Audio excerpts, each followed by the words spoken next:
small lifestyle changes, like you say, consistency over a long time. Start living it day to day. It's the same thing again, day to day.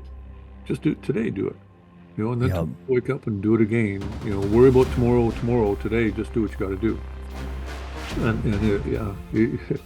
It's amazing how suddenly 6 months have gone by and you did it every day because you just did it every day.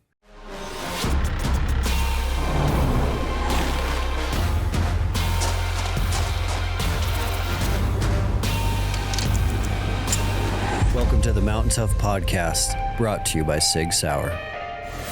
What is up, everyone? Welcome back to another episode of the Mountain Tough Podcast. We are so glad that you are here. We love seeing you come back week after week to dive into stories from inspiring guests. And it is our goal to bring you an inspirational guest week after week to dig into that mindset, that mental fitness, so that you can live that purposeful, meaningful, virtuous, abundant life.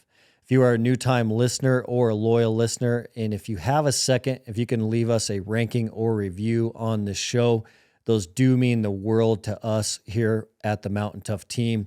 We love seeing your feedback. We're big believers in iron sharpens iron. So any feedback you have on our show, we love seeing those in the rankings and reviews. And also the rankings and reviews help get these episodes out to more people to transform more lives. Around Mountain Tough, there is a lot happening right now. There's a lot of buzz around Tough Fest as we're approaching Tough Fest 2024 here in Bozeman, Montana at the Mountain Tough Lab. If you haven't registered for Tough Fest yet, I highly encourage you to do that. You can do that on mountaintough.com/events. But Tough Fest is your chance to gather in Bozeman with all Mountain Toughers from across the globe and the Mountain Tough team. It's a day of impact.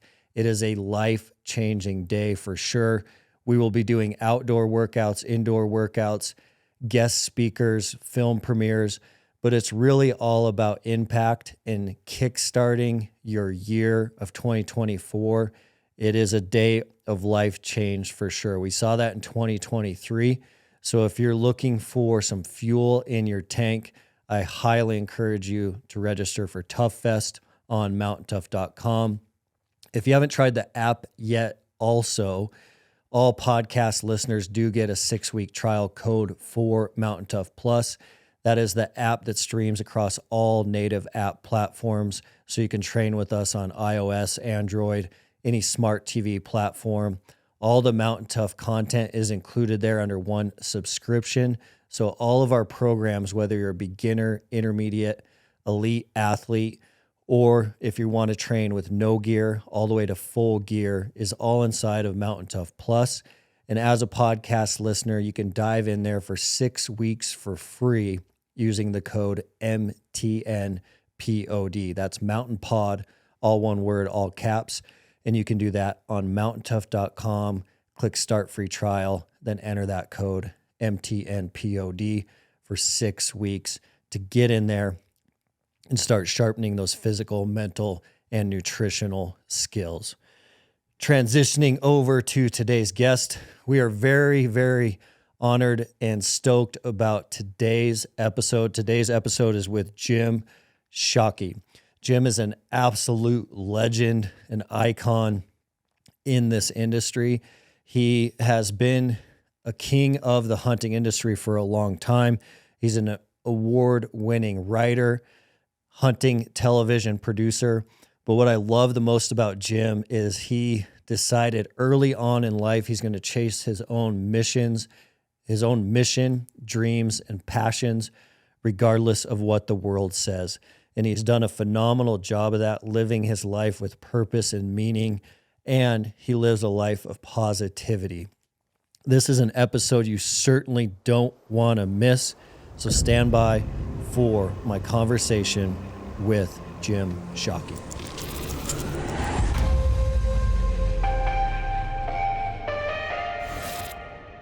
Life's crazy, huh? Life is just insane. Yeah, it's a funny thing. Life will it'll throw wrenches in the best laid plans. Hmm.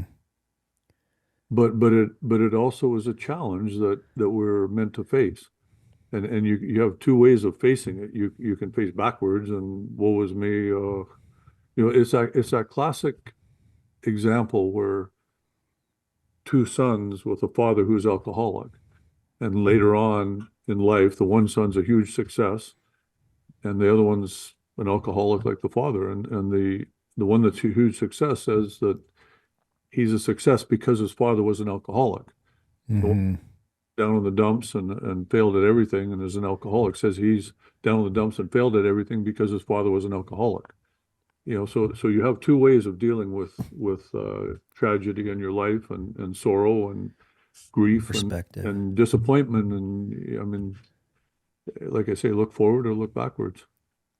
Do you think you've had the positive outlook for most of your life, or was that a skill trait that you had to work on and get better at over time? I think there's no question that it's behaviorally you can modify it as you get older. And Hmm. I had a fabulous influence. My wife Louise, my soulmate, 39 years, 113 days, 14 and a half hours of her positivity in my life. It's going to rub off on you. You just and she truly was positive. And I mean, I'm live in the future. So I'm always planning and looking ahead, and she lived then in the present. And Yeah. so it I learned from her for sure to stop always being living out there. You're missing today. Um, and to look at the bright side of life and the opportunities. Every day is precious that you get. So why are you living out there in the future? Look at today. Hmm. And then of course when she got ill, the there was no looking to the future because there was no future.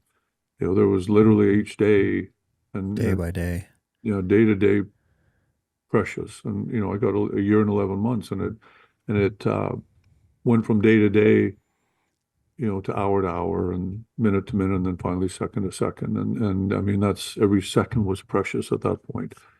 And then Mm. on the recovery side for me, who was the one still left alive, is second to second again. And then you move on to minute eventually, and then hour to hour, and thank God you end up day to day if you're, again, not wallowing in the grief. You're trying to heal and trying to get, start living life again. So, and then day to day and week to week, and now look, I'm making plans for months in advance. Yeah, Hmm. I sure have a sense of mortality now. I'll tell you that. When I don't Yeah. think, oh yeah, there's, you just go on into the future forever. Hmm. That's the one thing that I've certainly picked up on this is that life is fleeting. It's short, and it's you better make sure you don't waste any days. And as I said, don't wallow in grief and pain and sorrow because of something. Yeah, what I say is don't let yesterday steal today. And I would never do that. Louise didn't want that. I would never do that anyway. But I see so many people now that have been on the road for well, really 6 months. It's Hmm. just I say outrunning sorrow and working grief to death. Yeah. Yeah. So but in those travels, I was doing book tours and whatnot. So I met a lot of people, and a lot of people would come up to me that had lost their soulmate, and that Hmm. anybody that hasn't can never possibly understand. I don't care how educated you are in grief management and grief therapy. Nobody can understand the depths of sorrow, and they can't imagine it because imagination doesn't live at those depths of sorrow. Hmm. If we could imagine the sorrow that you'd feel, it'd be very hard, and the sorrow that's in our futures, it'd be very, very difficult to continue living. Just that deep. The Yeah. sorrow is that painful, that hurtful. So nobody can imagine it if they haven't gone through it. But the people that have gone through it come up to me and talk, and we're kindred spirits. You know, Mm-hmm. when I lost my wife, and okay, we understand. And Yeah. we all say the same thing to each other. Yeah, you understand, I understand. And I see the healthy ones are moving forward, and they move, it can be fairly quickly because you, you have to move on. Not maybe it's, I heard lots of people say, oh, my father lost, my mother, and within 3 months he was dating somebody and married at 6 months, and they're still together after 12 years or whatever. I heard that story over and over and over again. Yeah. So, those are ones that heal. And then there's the other ones that 3, 4, 5, 7 years later, still black every morning and still crying about the loss. And, I can't say what's right for each person, but certainly wallowing in that past sorrow and grief, as opposed to exulting in that blessing that we had together during that time. Mm-hmm. To me, my way is moving on. It's what Louise wanted. We talked every day about it. 10 hours, we held hands every day for 11 year and 11 months, and looked out our picture window at the lake and talked. You know, Yeah. said everything we needed to say to each other until it was time. And she actually said 2 days before she passed, she said, it's time.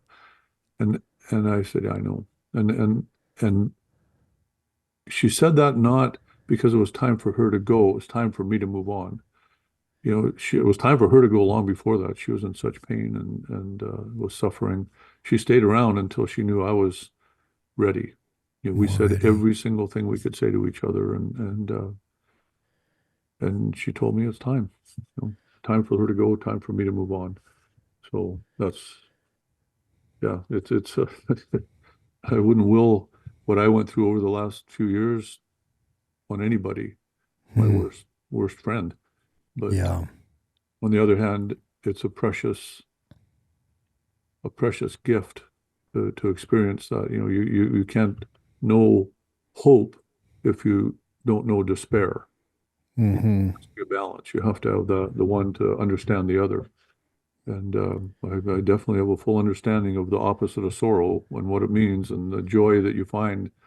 So back full circle, I found somebody that I asked to be my girlfriend.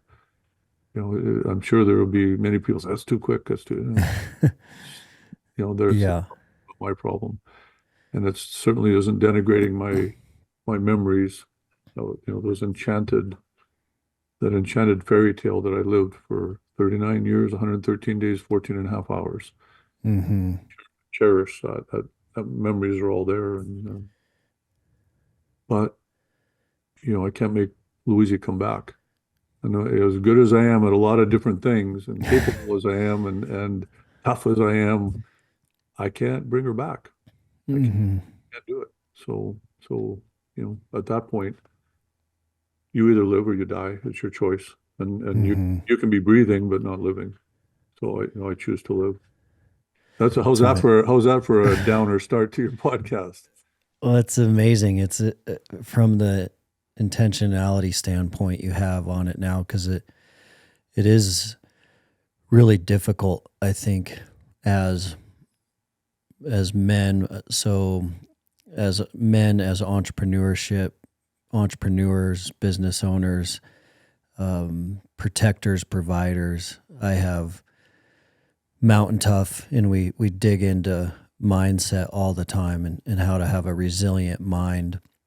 In a resilient mind in the backcountry, or a resilient mind in the gym is oftentimes a lot easier than to have an actual resilient mind in life, because life is going to throw a lot bigger punches at you than you're going to see thrown at you in the gym or in the backcountry. But it's really the mental toughness for life, the mental fitness for life that we're striving for in the gym and the backcountry teach us those principles.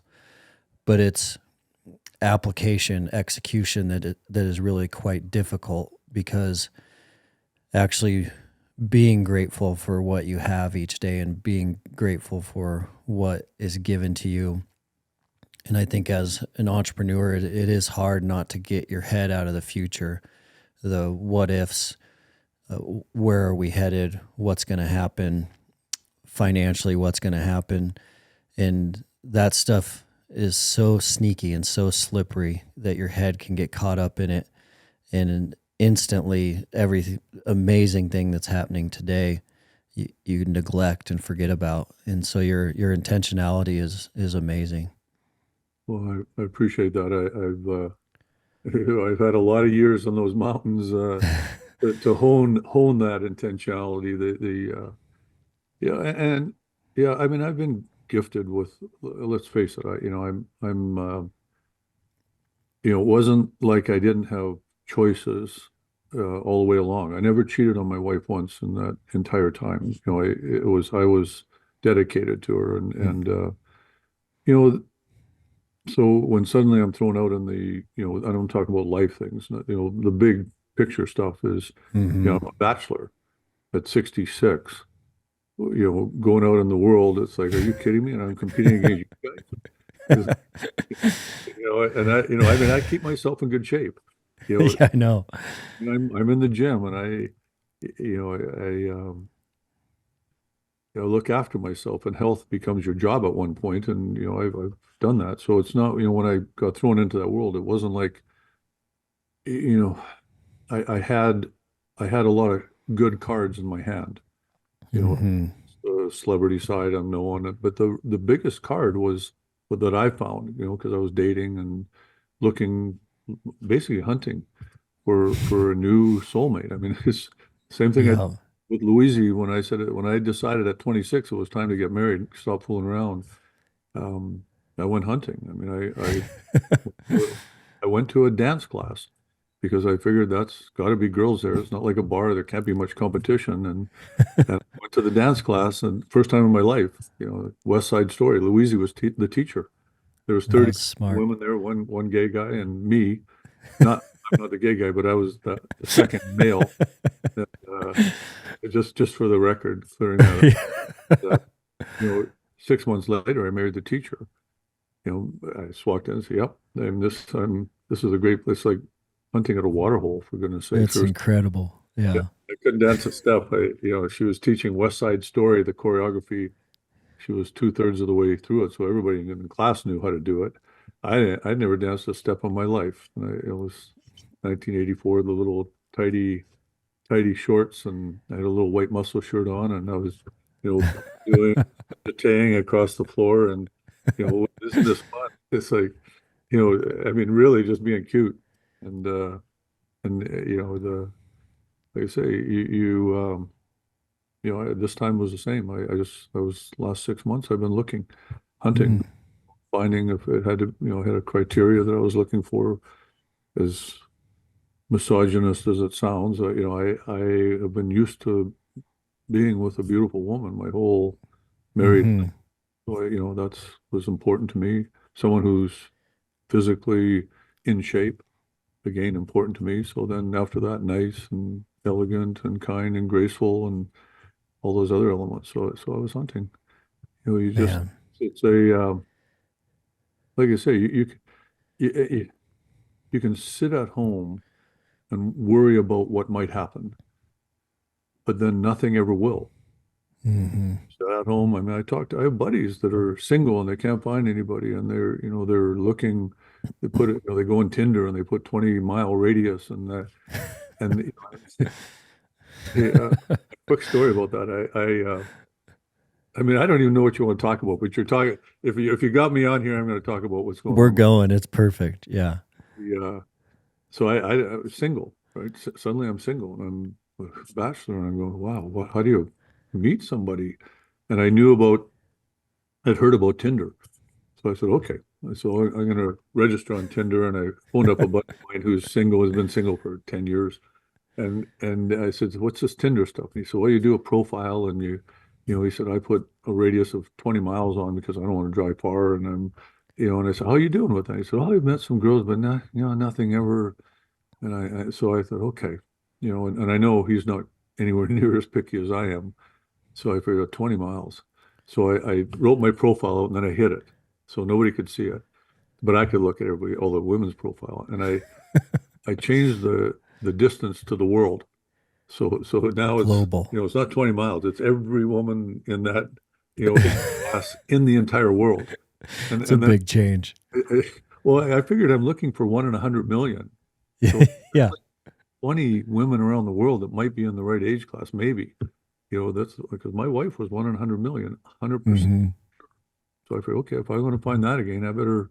So I just started going like this, 5 days, going up, and then finally, a lady in Indiana who is a fabulous, wonderful lady, and I just, read her profile and said, wow. I mean, it was just like being hit in the chops, and so I just sent her a message saying, hey, I think you're the most beautiful woman on Tinder, and love your profile. I could have just copy and pasted on mine, and you don't have to get back to me if you don't want. I just wanted to let you know that. And then I, stopped doing Tinder, and she actually reached back, and from Indiana, and I we arranged to meet because how else do you do that, Hmm. Wonderful, wonderful lady, like super wonderful. Just, not there just isn't the chemistry that Yep. You but were looking for. so I've never gone on Tinder again. That was it. And Yeah. my buddy is still dating and not finding anybody. I mean, you can't sit at home and, think someone's going to find you, Prince Charming if Mm. you're a woman, or Prince Beautiful Lady if you're a guy is going to come walking into your life. You got to be open to the opportunities, which also, when people have been hurt, I found this out too. Boy, you're getting all this Ann Landers relationship stuff here on your podcast, but This is great. that I found that a lot of ladies have been divorced and their husband cheated on them, and so they're really hurt. Like this, Yeah. they're reticent to, open Men. up to even try for love. And I spent so much time with these ladies that I've dated and said, listen, I've never been in a bad relationship. I've lived magic, fairy tale, and it's Mhm. worth it. 1 week of that is worth a lifetime of searching. So, but you've got to search. You've got to be open Yeah. to it, and you've got to be prepared to be hurt again, because any of us that are in that relationship, God knows, I know, the sorrow, the depths of sorrow when you lose your soulmate is it, but it doesn't balance the joy of 1 week of, Yeah. I'll take the sorrow for that one Yeah. being with someone that you're absolutely totally head over heels in love with is worth the pain, the sorrow. And I Hmm. spent a lot of time talking to the ladies that I dated and saying, it's worth it. I may not be the guy, but it's Don't worth stop. to be Yeah. open to the pain that you're going to suffer if it doesn't work out. If you get, but there so many people are hurt bad enough that you know, they're unwilling to open up and just Hmm. try and see what happens. Yeah, it doesn't work out, but that's life. It's not, but it's nothing against you. You don't, you're not any less a person because of that. The ones that have been hurt a couple times, they become very jaded and cynical, and which I found too. And that's tough. The defenses are built up around them. It's, tough to, make your way through the razor wire to get anywhere actually close to them, where there's even a chance of them being who they really are with you. Hmm. So yeah, it's been an interesting. I could write a book on dating after 60. Yeah, even more specific after 65. And seeing what happens. And then you've got the public perception of, Yeah. well, what's age appropriate for you? How long do you grieve? Oh gosh, I posted a couple times, that I dated. I was 83. Wonderful. Had so much fun. Like 3 times or 4 times we dated, and wonderful. Now technically she's married, so it was never going to go anywhere. But and worth, you know, millions of dollars. But what fun we had, and we both know it. I mean, it's a date, but it's not a, you know, Yep. romantic thing. But it was really fun. And I dated 36-year-old. So there's the range. It's 50 years.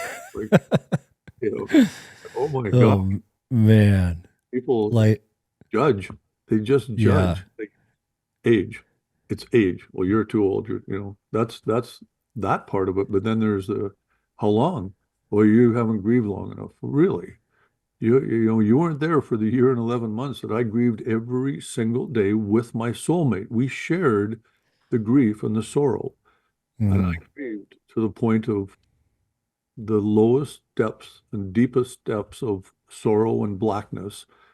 And you're saying I haven't grieved long enough? Yeah, but that's Mm. people that don't, they judge it from their own perspective. So now Yeah.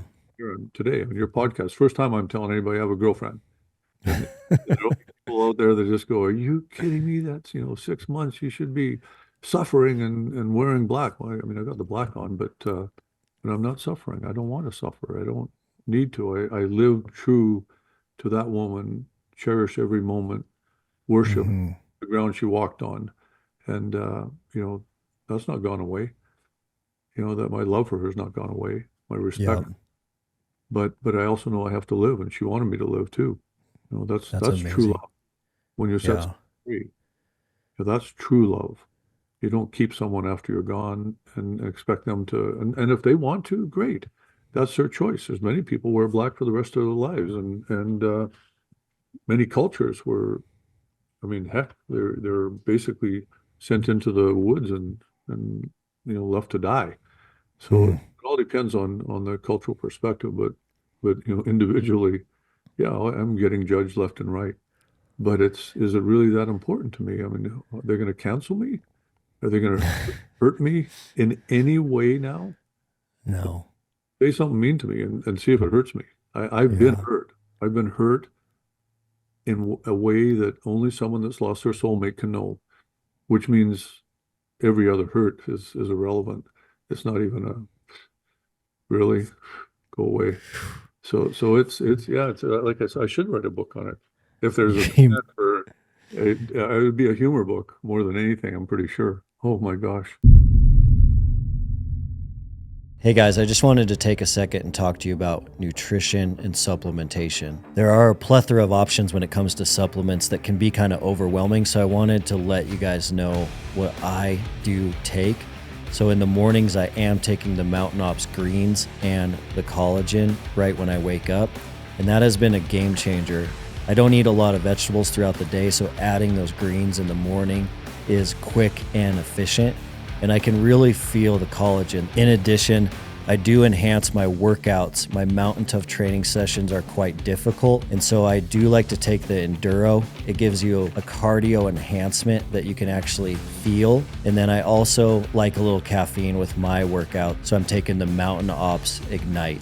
Lastly, it's really important that you are getting enough protein and recovering after these difficult sessions. What I do know is even following a strict whole foods diet, I'm not getting nearly enough protein on most days unless I take a supplement. So I do take the Mountain Ops protein after my workout to make sure that I'm hitting about 1 gram per body weight for a functional athlete. So taking the Mountain Ops protein with some creatine after my workouts has been huge.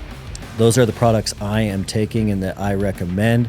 The Mountain Ops team is giving Mountain Tough podcast show listeners an exclusive discount to their products. It is a great deal. So for a first-time purchase on mountainops.com, you do get 20% off. All you need to do is go to mountainops.com and then use the code MountainTough at checkout. That's MTNTOUGH, all caps, all one word. Apply that as your promo code at checkout, and you're going to get 20% off your first order. You've been listening to the Mountain Tough podcast. With your perspective, where does faith for you come into play, and what does faith mean for you? There's no doubt that I mean, look around. Look around. You tell me there's not a creator. The name for that creator, and I'm not going to get into my, deep personal beliefs, but is there a force out there greater then what we understand, we're nothing. We're not a cosmic event. So of course there is. This is created by what? Just happenstance and chance over time. Give an infinite number of monkeys an infinite number of typewriters, and they'll eventually write War and Peace. Mm. Yeah, maybe. Maybe. Yeah. So I have a deep spirituality, put it that way, because Yeah. I've traveled around the world and I've seen so many different religions and smart people that adhere to those religions. Smart. It's smart.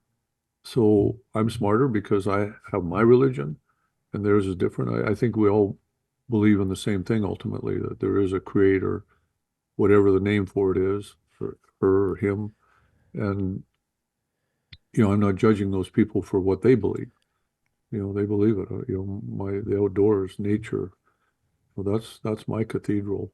That's where I Mm. worship. And yeah, I profoundly spiritual.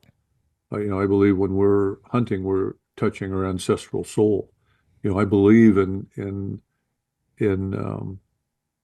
reincarnation.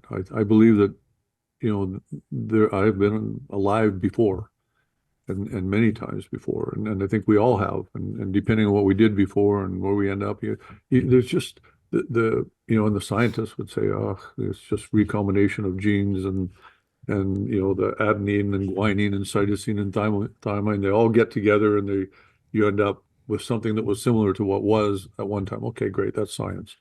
But yeah, there's yeah, I defy any scientist to look up at the sky and tell me that, yeah, it's just a big bang. Mm.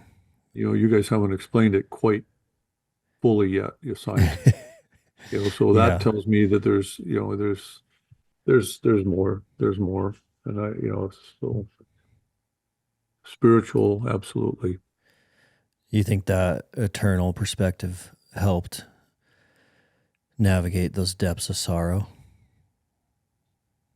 I know for Louisa it did. She was Catholic and she believed in God. And I know for her that was a very important thing. And I mean, I've said it before that, I'm a scruffer. I mean, I'm just a street guy. I grew up in a trailer park. And Mm. an angel came down from heaven and for whatever reason graced my life, chose me. And I always felt that this is an angel. She was, I never saw her angry, never, never mean, never Mm. nothing. She was the purest of beauty that you could ever imagine personified. So I mean, what else is that? That's an angel. And I always felt that. And I felt that, okay, her time on earth, it was time, to go back to heaven. You know, and that helps. That helps for sure. It Mm. does when you realize, okay, and I always felt that people, every single person that ever came up to me said, you way out kicked your coverage.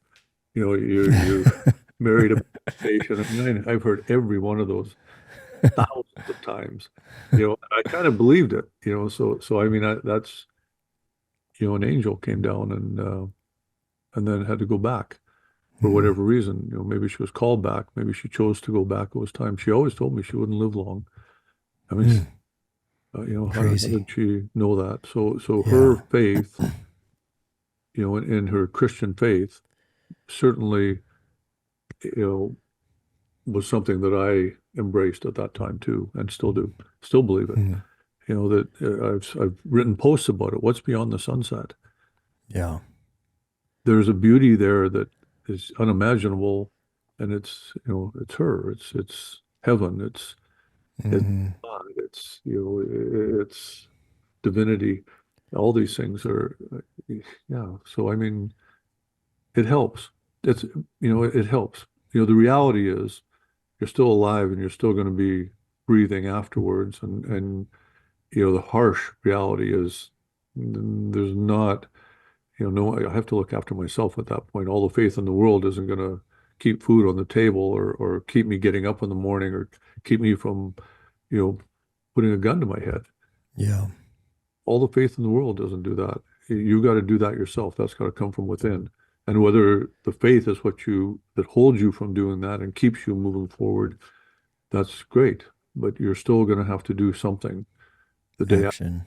and the day after that, and the day you're going to have to get up and walk around in an empty house that doesn't smell of warm flowers anymore.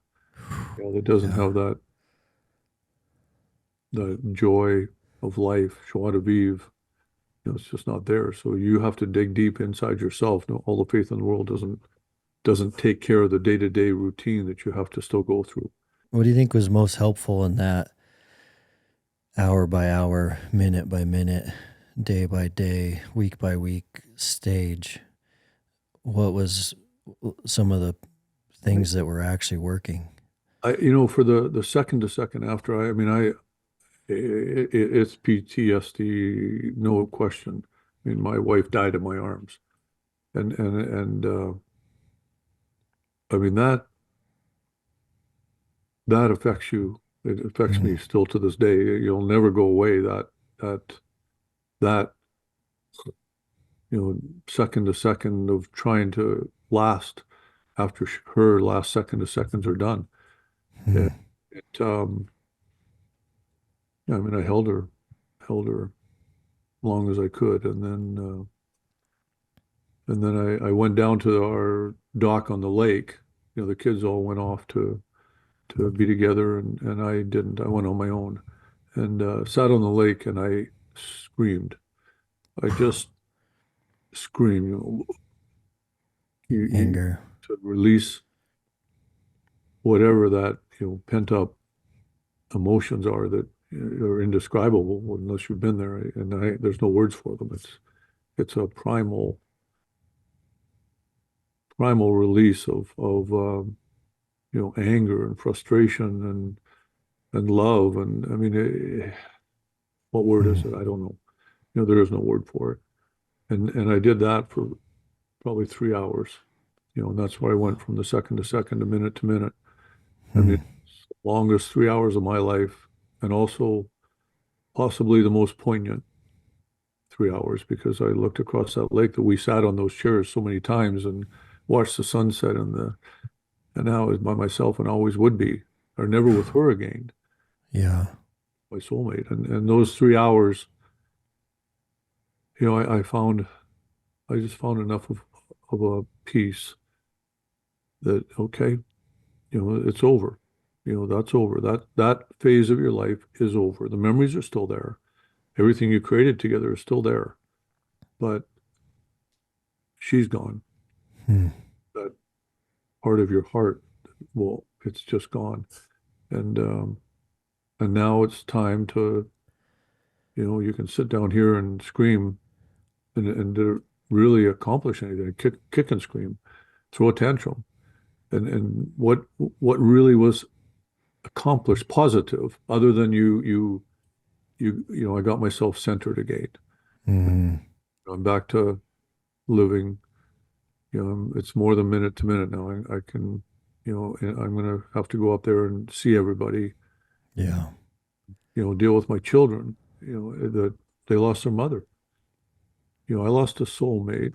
I lost a best friend. I lost a lover. I lost a companion. But all those can be replaced. My children lost a mother, and you can't replace a mother. And when I say replace, the things that Louisa was to me, they'll never be the same. It's Mm, impossible. Nobody's going yeah. to walk in and be that.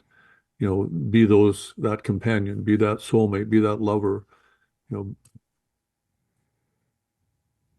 there's just you'll never replace it with exactly that, but you can find a companion, you can find a lover, you can find a soulmate. But the kids can't find another mother, and Mm, that's when I got to the hour. So it was 3 hours probably after that I held her for probably an hour, and then yeah, 3 hours to get back to where I could look to the next hour and know, okay, mm, responsibilities now. My children need a father. I'm still here. mm, They need to they need to see that, I'm not going to go jump off a bridge or, They need you. Yeah. yeah, so that was, you start putting the pieces back together again.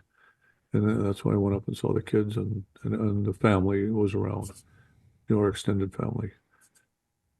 Yeah. And then takes, it was hour to hour for, you know, I mean, certainly a week, Hmm. maybe, I don't know, and then I could live day to day. But the Man. house was the worst, it's just silent. Yeah. Echoing. It's not even an echoey house, but it feels like it empty, you know, Hmm. low, low, low off to the distance. It's so I, for me, as I said much earlier, that I decided to outrun the sorrow and work the grief to death.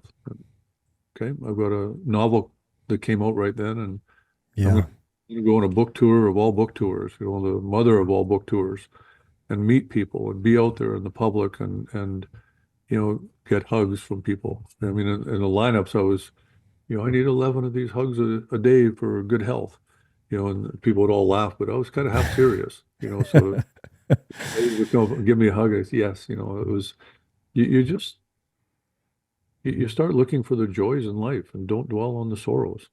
Mm. Yeah, And because you were moving quickly. Because your new book, Call Me Hunter, came yeah, out about a month after that. So your yeah, schedule got busy yeah, fairly quick. really busy a month after Louise passed. That month was a tough month, but well, I mean, the previous 2 years were tough, and we knew something was wrong long before that, and I sent her to the Mayo Clinic, and it was in Minnesota or wherever it is, and Yeah. they misdiagnosed it. They, Mm. Mayo Clinic, if you're listening out there, if you're just on one X-ray, but she's pretty, she's, they think she's histrionic, so when she isn't, so I'm not feeling well, and there's something, I don't know what it is, so they diagnosed it as fibromyalgia, which is just a thing that doesn't really exist. It's whatever we can't explain. Mm. So, I'm a little bitter about that, but Yeah. I don't know if it would have changed anything anyway. Her time was her time, but it was, that was probably 6 years where we knew something, she was losing energy, couldn't do things. Sent her to the Mayo Clinic. Fibromyalgia. Well, okay, what's fibromyalgia? I don't know. It just means you feel rotten. And Yeah. but then when the diagnosis came, so yeah, it's been a rough few years for our family. And obviously worse, Louise suffered the worst during that time. But moving on quickly. I don't know if it's quickly so much as I had to. If I was Yeah. going to survive, then that was the way to do it for me. And everybody grieves differently. So I'm not telling somebody, go do this, go do that. This is the way to do it. This is the only way to do it. You should release all, don't encapsulate it, let it out. I mean, I'm not a therapist, whatever they teach in schools, they don't know. It's, everybody grieves differently, and that's the way you grieve is the way you grieve. Life is such a beautiful, wondrous thing. To waste any of it, eh, it doesn't make sense Yeah. to me. Life, Yeah. you can find joy, get a puppy, whatever. Just, like there's things you can Yeah. do that there's one life and work out, exercise. I mean, Yeah. the instant I started that book tour, I started exercising again because I couldn't do that for the previous 2 years. I definitely wanted to dig into that with you on how fitness and that path played in. Yeah, without, when I'm stressed, it's the one cure for it every single time is physical activity. And you can't always go out and climb a mountain, but you can, go to the gym, or maybe you can't even do that. Maybe you can just go upstairs and do sit-ups and push-ups. Hmm. Go for a walk. To me, walking, just hiking, is one of the greatest physical activities that was ever invented. Thank you for giving us that gift. Yeah. Mm. but I couldn't walk, but I could sure hit the hotel gyms. So I'd do my book tour and be late at night when I'd just crash. Well, I mean, sometimes I'd sit there in the hotel lounge and have a martini by myself. That was pretty pathetic, but in the morning, I'd get up and I'd hit the gym. Hotel Uh-huh. gyms, they're horrible, most of them, but I'd do my little 20-pound weights. Eva makes fun of me all the time, but I do 1,000 reps of them. So excuse me, that Yeah, adds thousands of pounds.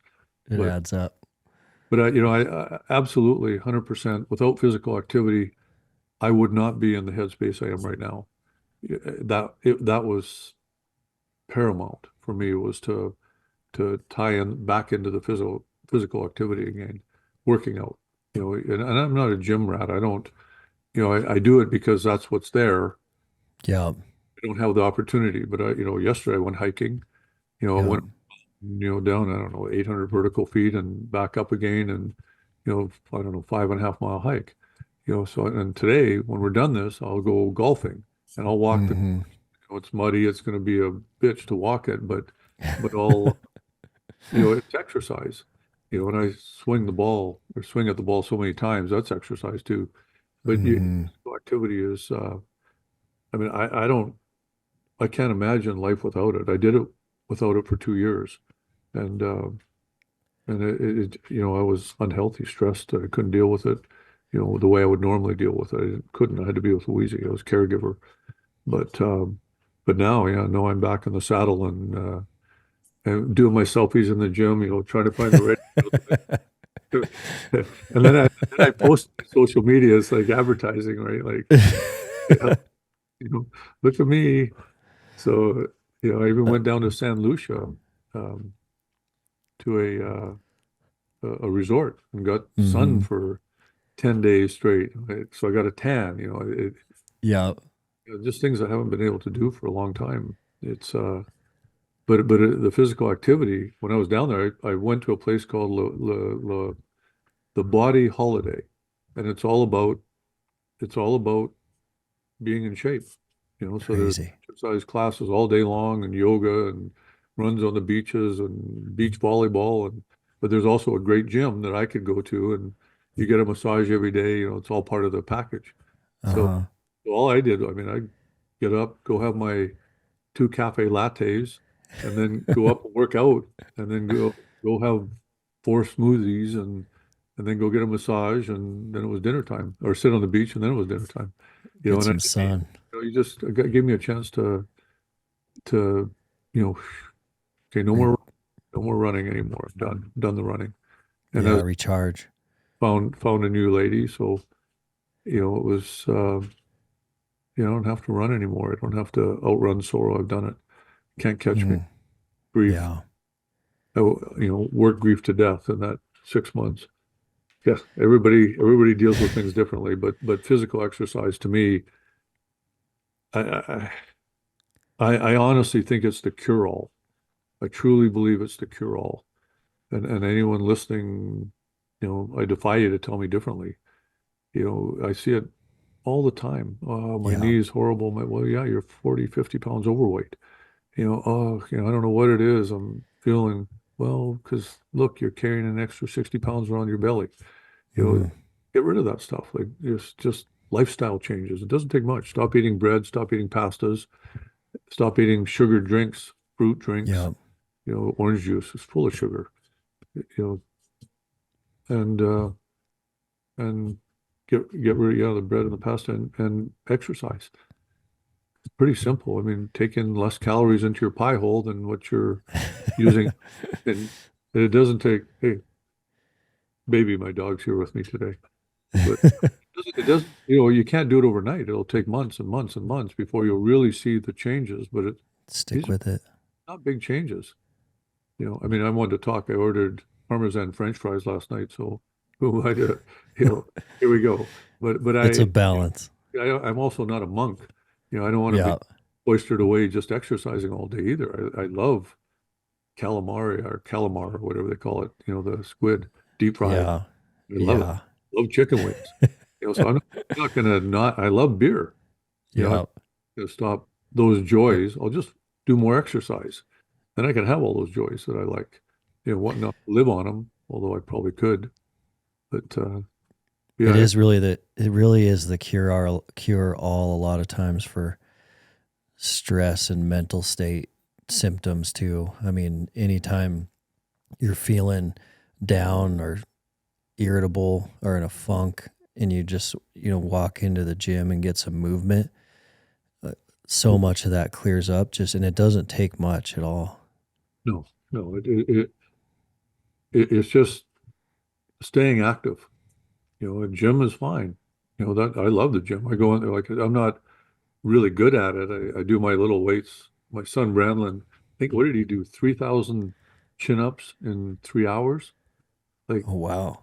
yeah, crazy number. It's like, some number that's freak amount.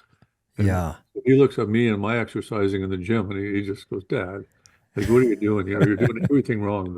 But I just do my little wrist ones. I've learned that gets rid of the tendonitis. Then I can do curls if I do the wrist ones first, and I can do some curls and a few pull downs and like nothing You're fancy. moving though.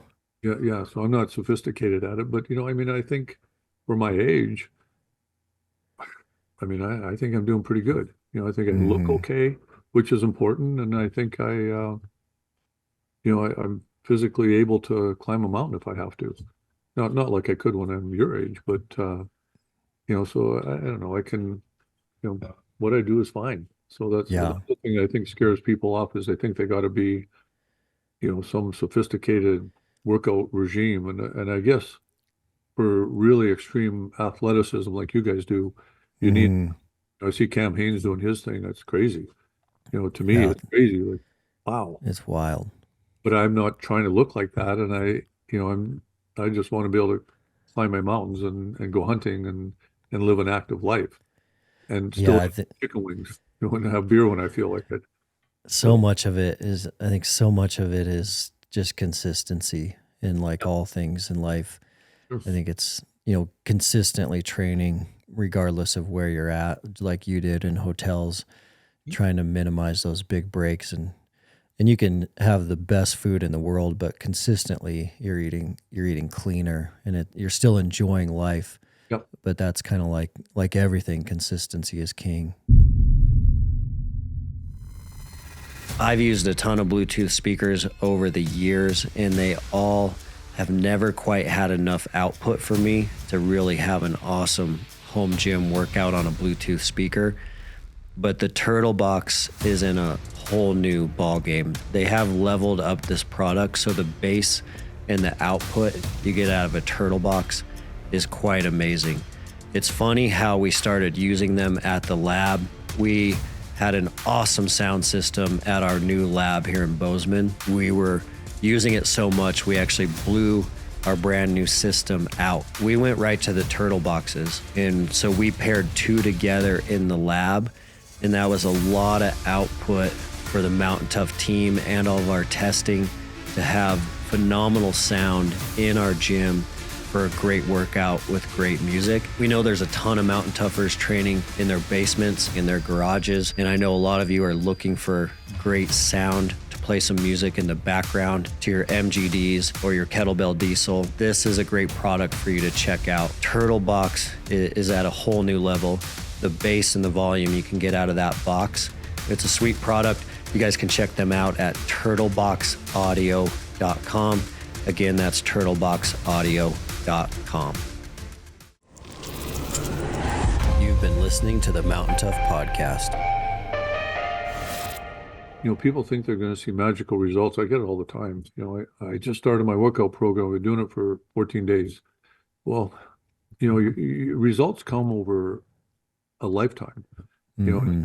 so you make lifestyle changes and the results will come, and don't expect to look like you guys in the first, month of doing that stuff.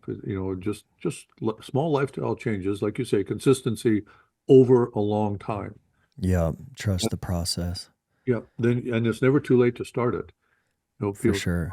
I should have, I didn't say, now, I'd give up and I'm just going to have more chips.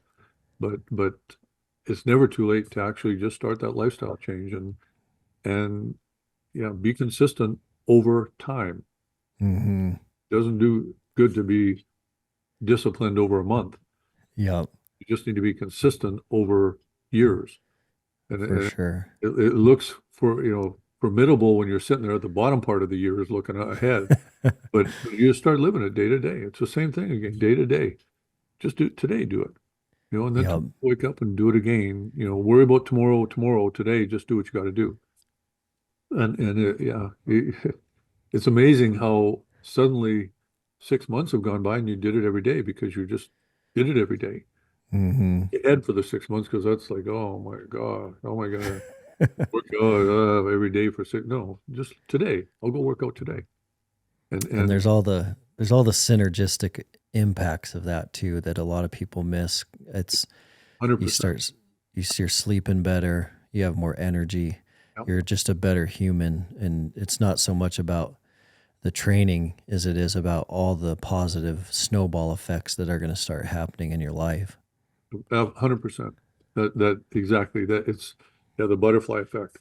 Yep. Butterfly flaps its wings in Japan, it's a typhoon on our side. Well, you do that workout that day, the effects, you're just sharper, you're clearer, you're happier, you're prouder of yourself.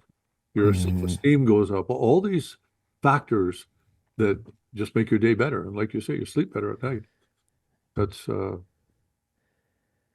I gotta get my nose fixed if I'm gonna sleep better at night. I got it so hammered back in Cuban guy hit me in Hungary, 1976. I mean, flattened my nose, just destroyed my sinuses, and then the doctors there shoved 2 bars up and crank and tried to Oh.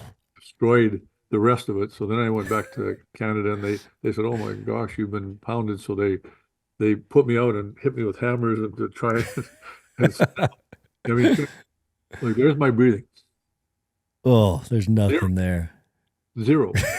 So me sleeping at night is like, it's like like it's apnea trying to breathe. I mean, I just laugh about it because it is what it is, and I will not let any of those doctors go back after what they did to me. Say no, Oh. I'll just go without being able to breathe ever again. Knows. So so I mean, there's Well, other factors that come into sleeping well, but it sure. certainly exercise does help. Yep. Well, let's transition to the book, Call Me Hunter. I was certainly curious around when that idea came up and when you started working on that, how long it took, and was it a like an enjoy just like fitness, was it an enjoyable kind of release to step aside and work on that? Yeah, for sure it was. I mean, answer your first question. I knew I would be a novelist when I was 10 years old.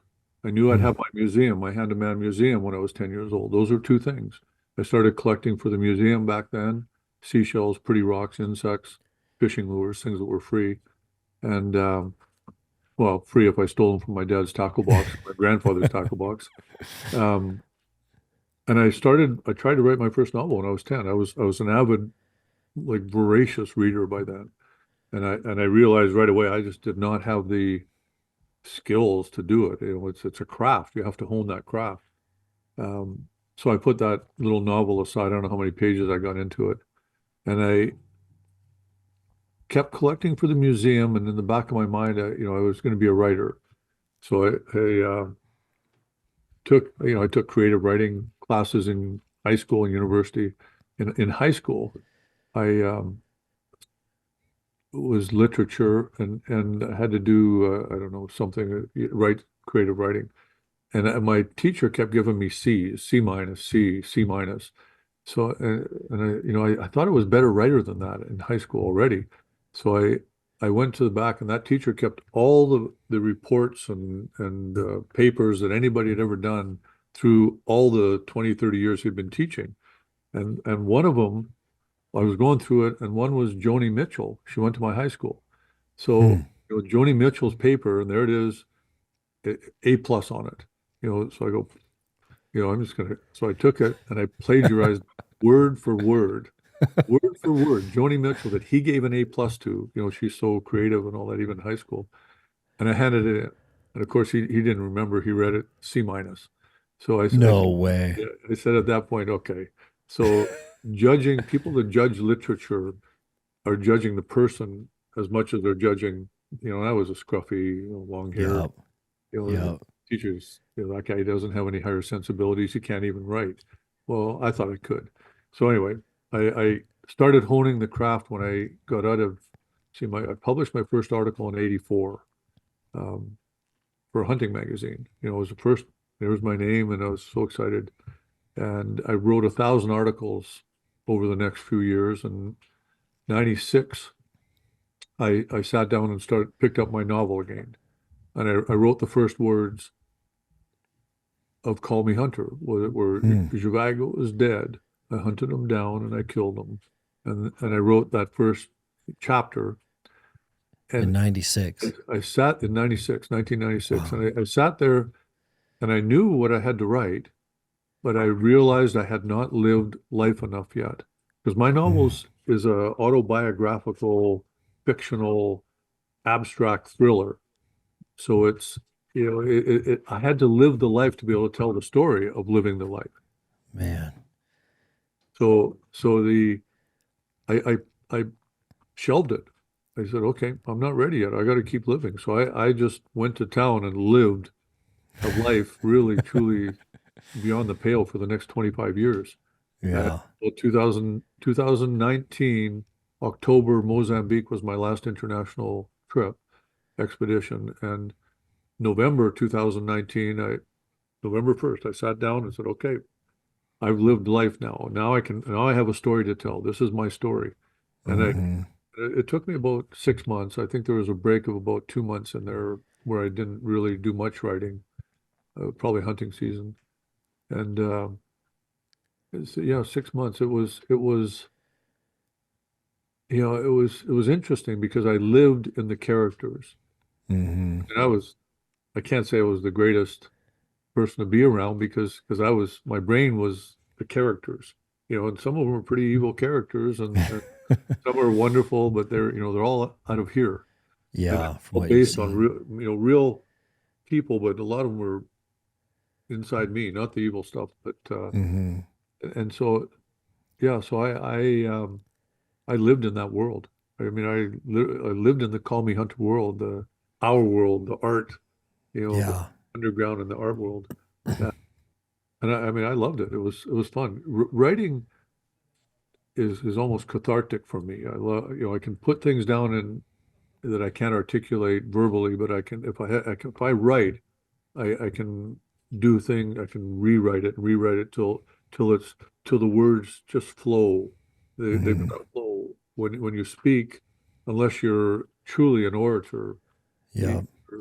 it's more difficult to be concise and precise with the words and really get that, that sine wave going of the writing where it just flows and flows and Hmm.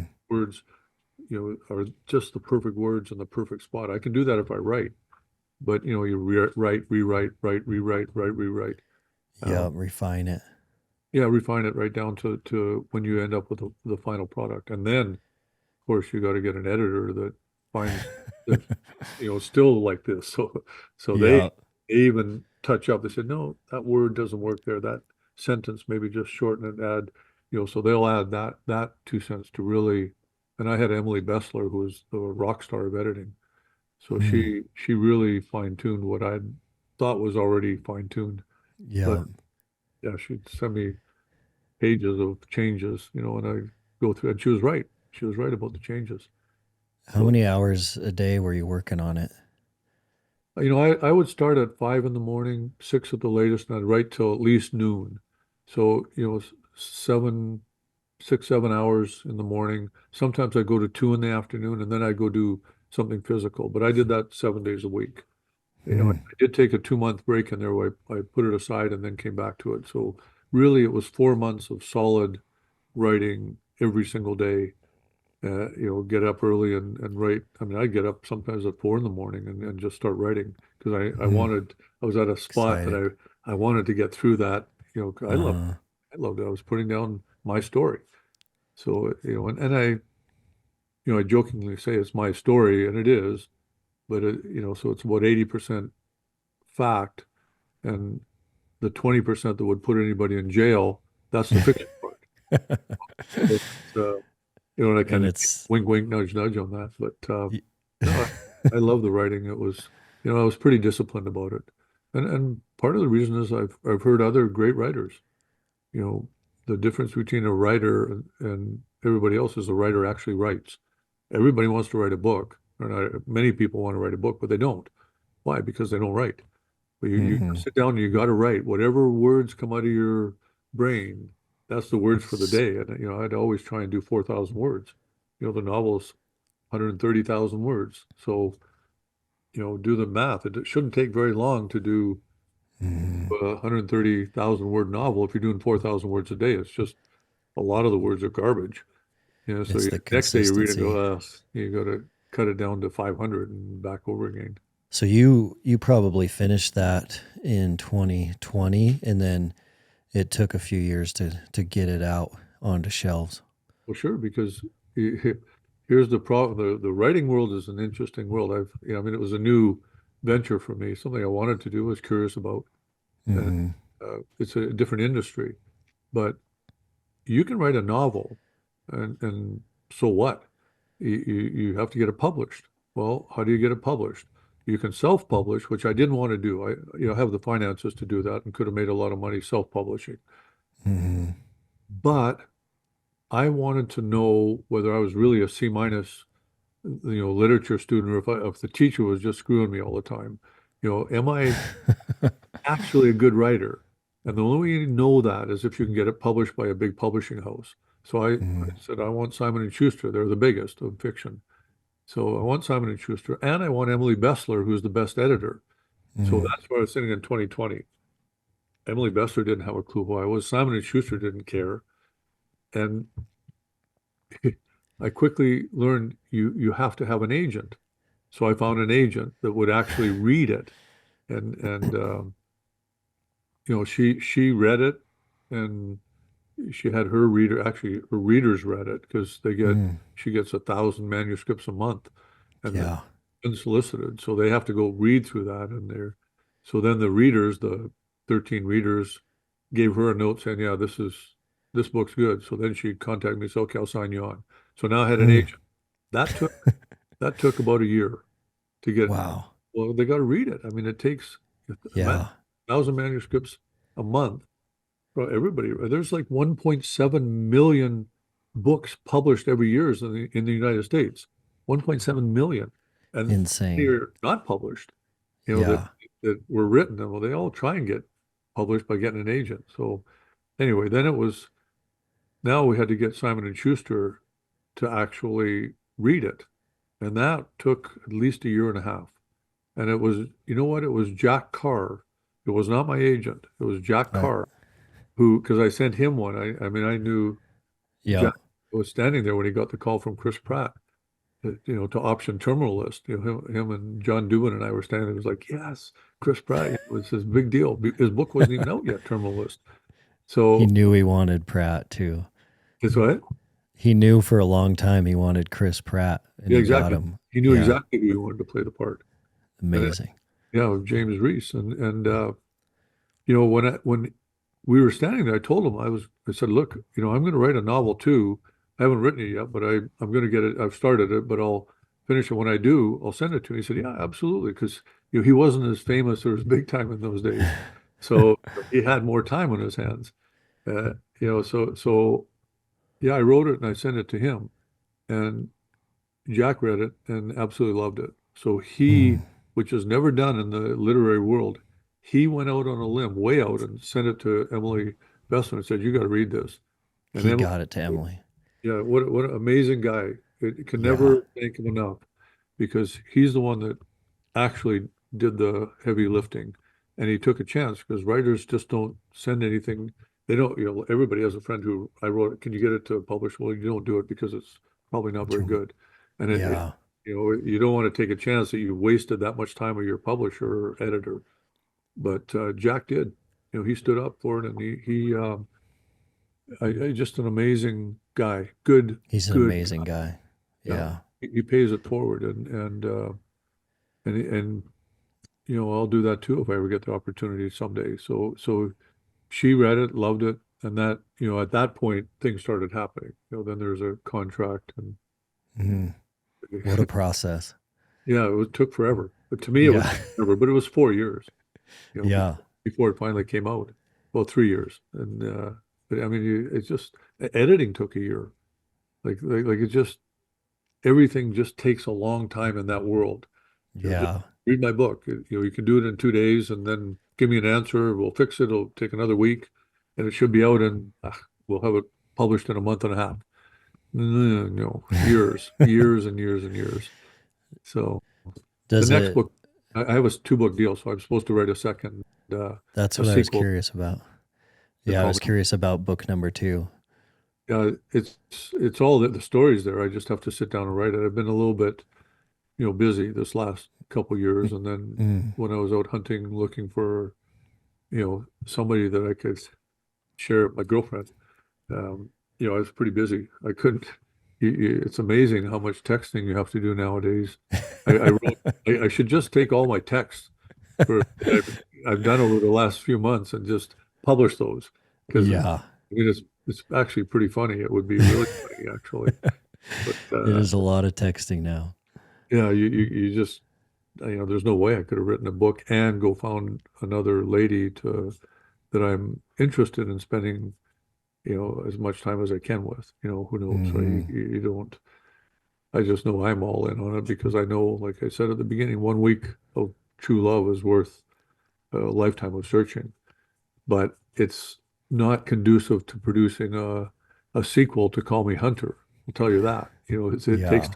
If you're going to be good at anything, it takes time. And if you're going to be a good bachelor, looking actually trying to be and a bachelor, I don't like that because those guys are.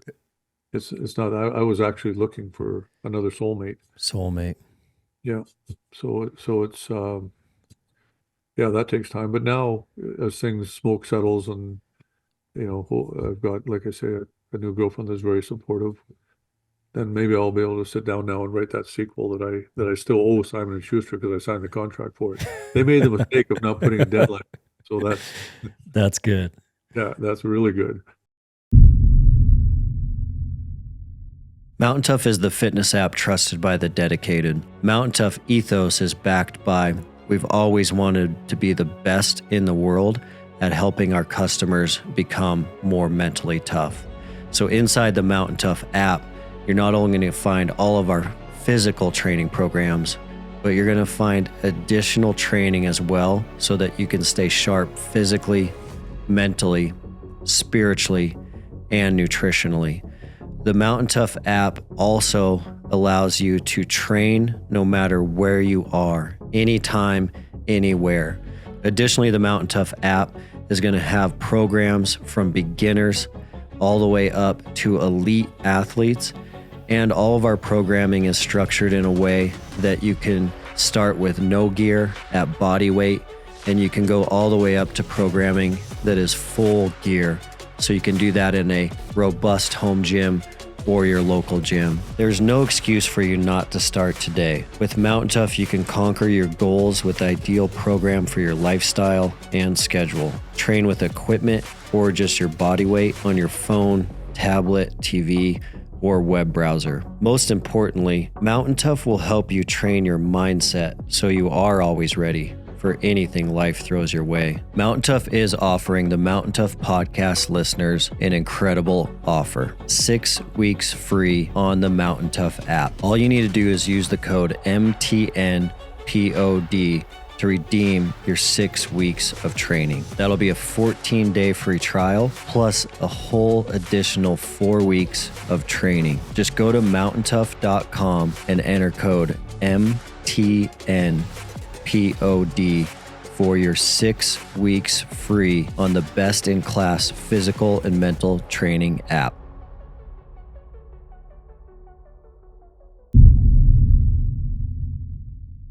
Well, Jim, in closing, I did want to pick your brain a little bit on the topic of, purpose and mission in chasing your dreams, because there are a lot of guys out there struggling, a lot of people out there struggling with mediocrity and passivity and being a little bit just complacent in life. And you've shown us all a great example through your life that doesn't have to be the case, that you can chase your dreams and you can chart a new path and take a trail that is more difficult and have a lot of fun and find a ton of joy in that, even though it might seem risky. And a lot of guys that we interact with, they know that, but they're scared to take that risk, and it leaves them with, you know, a lot of anxiety and depression and other problems too, substance abuse, and because they don't have that purpose in their heart, and they're not pursuing that mission that they're probably called to, and they're kind of resisting that calling. Based on you doing the opposite and kind of chasing your dreams, what do you say to folks like that when you encounter them? Oh boy. I mean, first of all, they have to have a real simple thing. It's called desire. And desire is the fountainhead. If you don't have the desire, you'll never have the discipline. A lot of people say, "Oh, that guy's really disciplined. He works out." No, no, no. He has the desire, and that creates the discipline. They say Mm, that guy's really motivated. He goes out and does. No, no, he's not motivated. He has desire. It was Willa Cather in The Professor's House, a book. She said, "Desire is the magical element in creation. And if you could invent a machine by which you could measure desire, you could predict accomplishment." mm. So any of these guys, if they don't have the desire, that's you know It's that fuel. they're never you gotta have the desire to do something. So I Mm, all the time, well, woe is me, woe is me. Well, because you didn't have the desire to make the change that you need to make. Now how do you where do you find the desire? That's the key, because mm, they've got to, that comes from inside. What is it? What you now to find that desire to be better, to be the best you can be. You've got to see what you want to be and set a goal to be that. Okay, there's mm, desire. So if the guys are, and I see it all the time, and I hear it because I've been dating these women that are in their late mm. 30s, 40s, a lot of them in their 40s, and they all say the same thing. The guys are insipid. You know, Yeah. there's no gentleman out there. There's no one opens a door for me. They make me pay for dinners, or at least go half and half. They Mm, they say they're self-centered and soft. I mean, yeah. I'm just telling you guys out there what I'm hearing from women that I should not have a chance at 66. There's no way. And yet these women are thrilled that someone, A, will protect them, will stand up for them, will, these are not weak women, but they're hardened because they've had to do that all themselves for so long. But the Yeah. instant you show them that you can do this and you're interested in doing that, then they melt and they just Hmm. love it. And there's ones that you'll just never they're just incapable of melting. They're not ice. They're and that's fine too. I just kind of laugh and say, well, look, I'm a man. I'm a man. Yeah. This is who I am, and I'm opening your door not because I want to open your door. It's because I want to be a gentleman. And so Yeah. that's for me. It's not for you. It's for me to be a gentleman. And I, they just, they kind of go, okay, and we decide, right, well, that ain't going to work forever. So the guys out there, what do you want? What do you want? Well, set your goals. What you want, $1 million or $1 billion? I mean, money is such a facile goal. It's not even a worthy goal. So, I mean, if that, I wouldn't chase that. You Mm. you want you want a relationship? Is that what you're looking for, or you're You want your own relationship to be better with your wife? Really, I mean, that's a pretty lofty goal, and I think it's a good, worthy goal. So you set the goal and say, okay, how can I do that? What can I do? Here I am. I'm 50 pounds, 40 pounds overweight. I'm a little chubby, and I'm 40. You know, my wife doesn't really want to look at me. Well, guess what? Look in the mirror and ask yourself why. And how's your attitude? You're kind of negative because you don't like your job, and it's like, all those things. Look, Hmm. so set a goal. Do you quit your job? I need the money. I got a mortgage. I got a car payments to make. Okay, so quitting your job isn't necessarily an option. But why not set a goal for yourself to do your job better? If I had to be a ditch digger, I would be the best damn ditch digger. Every single day I'd be trying to think, okay, if I can get one more shovel in today, that'll make me a better ditch digger. To make it a little smoother ditch, or maybe the angle's a little better. Look at this. We rip wrap the wall just a little prettier with rocks in that ditch. Y- y- 100%. Everybody has a job that they can do a little bit better at. Hmm. And maybe, okay, so it's a union job and you're not allowed to pick up that piece of paper, but maybe the guy that is, you can help him out somehow or other. Be nice to somebody, help somebody at work. All these things are goals to make yourself feel better about yourself and whatever job you're caught up in. It doesn't matter. Like I say, ditch digger, who cares? If you're a plumber, if you're a stevedore, if you're, whatever, a carpenter, Hmm. just make an effort to take pride in what you're doing that day. And maybe it's after hours if you, like I say, you're not allowed to do something because nowadays who knows what you're allowed to do, but maybe you can do something after hours that you really love doing, passionate about, and get really good at that. And maybe Hmm. you can turn that into a career. I don't know. But you have to set a goal for yourself. And when you do that, your spouse, whatever relationship you're in, whether it's a girlfriend, a true spouse, or whatever it is, they're going to pick that up, that you suddenly have pride in yourself. You care about yourself. You have self-respect. That'll grow as you accomplish your goals. So they'll all of a Yeah. sudden know, and back to the working out. Start. You know, you want to be the best you can be, just start that. Don't set goals. I want to be a billionaire. I mean, how absurd is that? There's nothing in that, and Hmm. it's not a healthy goal, and it's not for everybody anyway. Don't think that guy's got that. No, make yourself better. Make yourself better, and that's again setting those goals to be. I'm going to be the best ditch digger. That goal. Yeah. I'm going to help people. I'm going to be Husband, positive father. at work, and I'm going to help that guy. Maybe I'll bring him an extra cookie and give it to him. Whatever. Just think about other people and start taking pride in yourself, and along with that will come, hey, now I could maybe eat a little better myself. Maybe I don't have to have that extra bowl of French fries and kumquats or whatever I'm eating that's getting putting weight on me. And you know what? I'm going to go for a walk today. 1 hour. I'm going to walk 1 hour, not half an hour if you can't walk an hour. To start.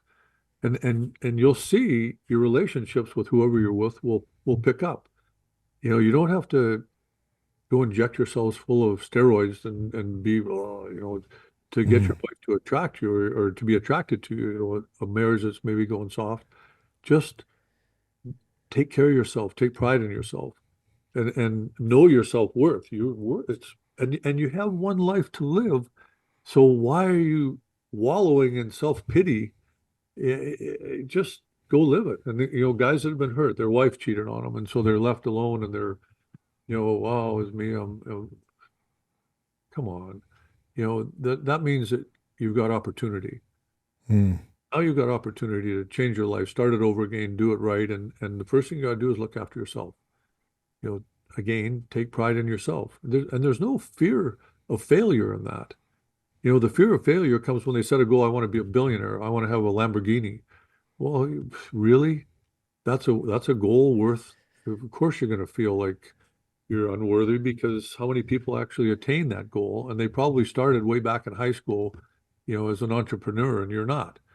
So Hmm. forget the Lamborghini and look for something that's, maybe a Ford truck that's a year newer than yours. I don't know if you want to set a goal for a chattel, but Yeah.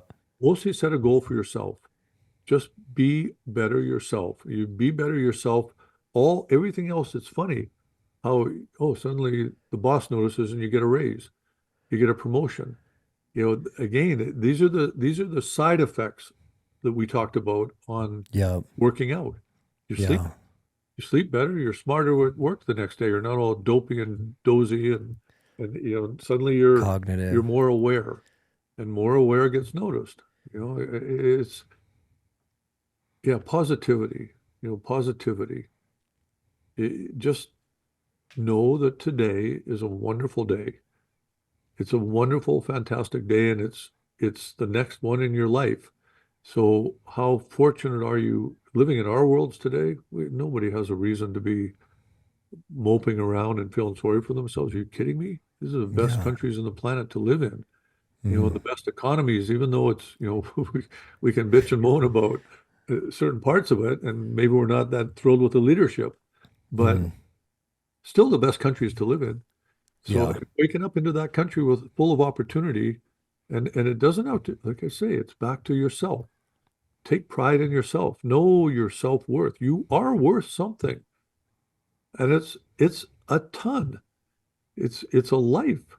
That's Mm. the most valuable thing in this planet. You have it. So Yeah. let's enjoy today. Let's have fun. Let's have passion about something. Like I say, dig a better ditch, help somebody. Maybe make that your effort after hours. Help go to scouts or something and help out there, baseball. And take pride in your little league team. There's so many different ways to give you to validate your life that aren't chasing money. And Hmm. there's no reason for anybody to feel crappy about themselves because yeah, they might have gone down a rabbit hole for a little while and gained a lot of weight. Usually it's self-image, body image that if you think you look great, people around you think you look great too. And Confidence. gratitude, if you feel you look crappy, so, again, physical exercise, eating properly, just get control of the pie hole and you know, you, you, you start those little changes. It's amazing. All that depression, I mean, depression, that's a clinical issue. Like it's real. But a lot of times it's not really depression. It's just feeling sorry for themselves. Hmm. Those that can all be fixed. Yeah, and the desire, back to the desire, Willa Cather. Who was it in Erewhon? Samuel Butler in the book Erewhon, a Victorian author, said there's no limit to desire, but desire's need, which is another. So again, if you don't have the desire, you have no, you just don't have the need.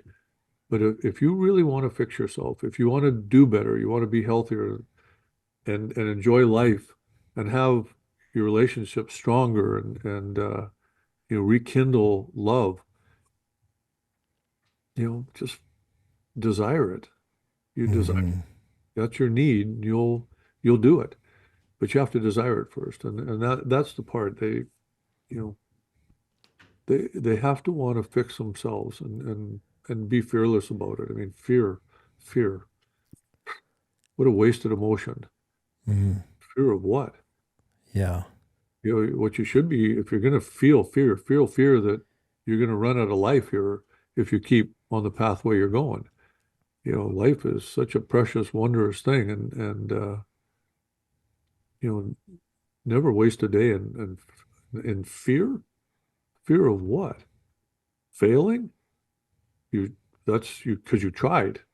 Hmm. You don't You're try, learning. guaranteed you're not going to succeed.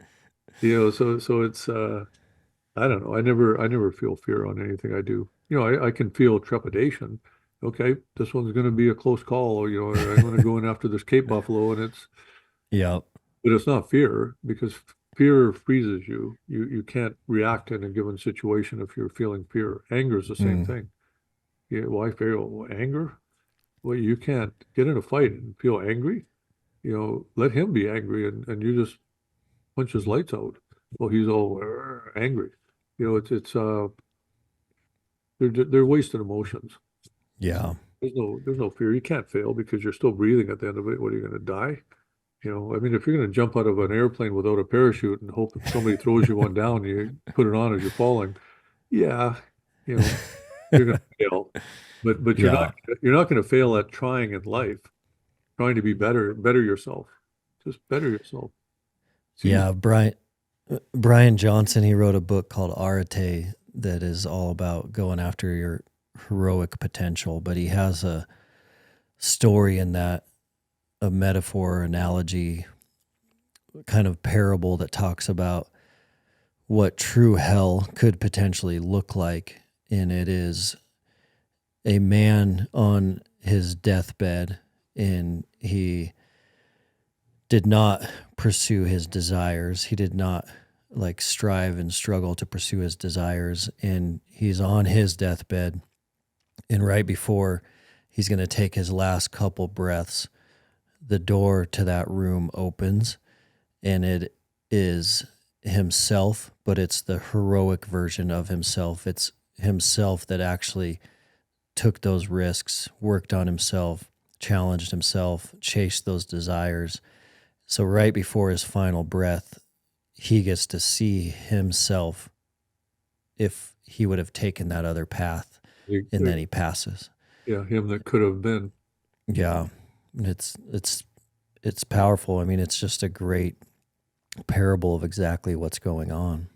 Yeah, yeah, and yeah, regrets. I was asking a podcast recently, what's your biggest regret? And I said, well, I don't have a big regret. They said, well, everyone's got regrets. And I literally said, there's not one thing that I have that's a regret in my life because I've always made every decision based on the knowledge that I had at the time, the best of my Mm, knowledge, and based on what was best for my course in life. yeah, So how can I have a regret if something didn't work out well, bad investment, whatever, that doesn't make me a failure. It's not a regret. It yeah, you made every decision based now. If you make decisions and take the easy road, I can watch another rerun of Laverne and Shirley, or I can go, work out for half an hour. And you chose Laverne and Shirley, you should be filled with regrets later on. Then you're like the guy laying there saying what he yeah. could. I mean, yeah, to me, again, you live life without winding up full of regrets at the end of it.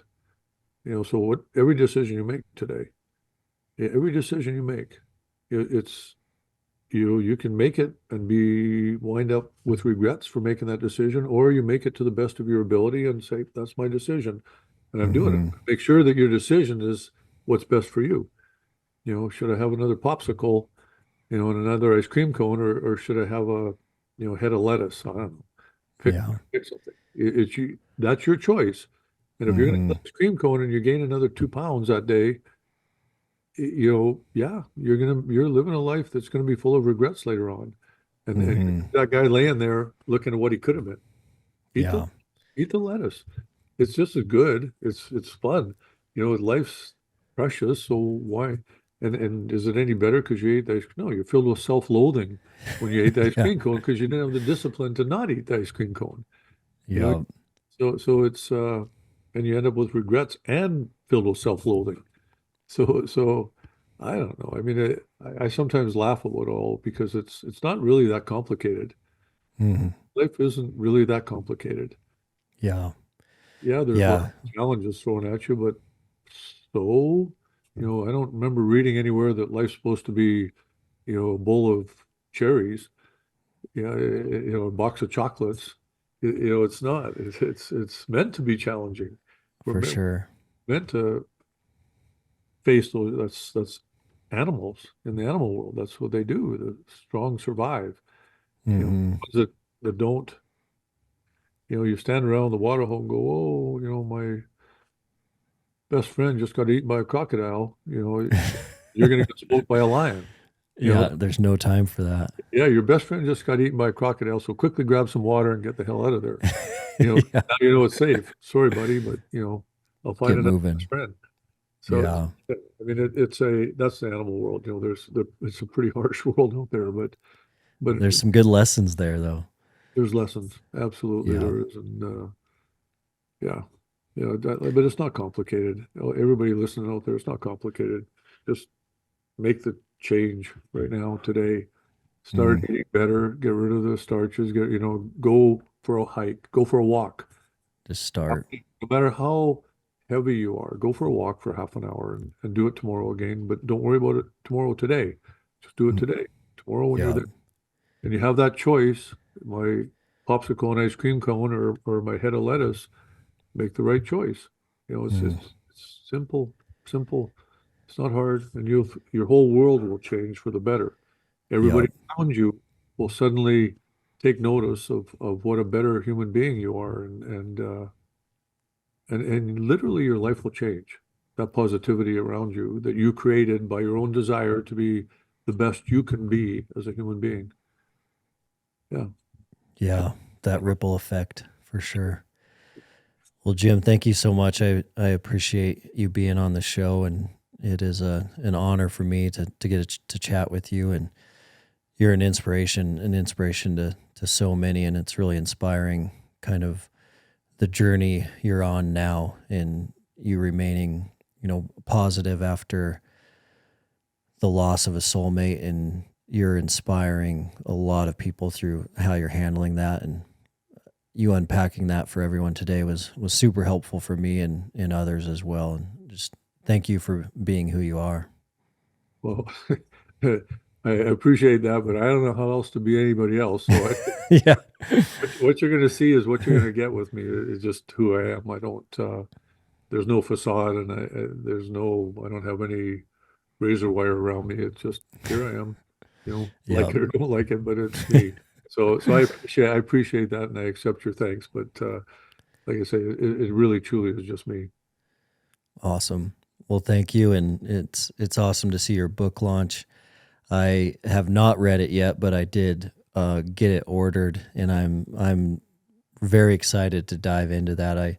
I saw you on the Jack Carr episode and heard that story of him getting it over to Emily, and I was like, man, because I love going through Jack's books, and so that detailed fiction based on real life experiences and in international travel especially, it always have me hooked as a reader, so I'm really excited to dive in. Oh, good. Yeah, it's a many levels to my Call Me Hunter novel. Like it's layers upon layers upon layers. So it depends on what depth you want to read it to, but it can be a beach read, but it would be a difficult beach read. But Yeah. uh, it's a complicated story. I mean, it's a lifetime, and it's all worked into that one novel. And like I say, you just have to figure out what's fact and what's fiction. That's the fun. You guys, That I is good. know, I know what is, but for everybody else, let me know what you think of it once you read it. I will. Yeah, I can't wait. Well, thank you, Jim. I appreciate you. That's my pleasure. Thanks for having me on.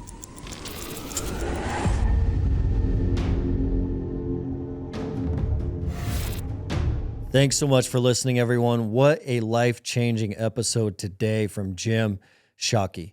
An incredible story of hope and inspiration.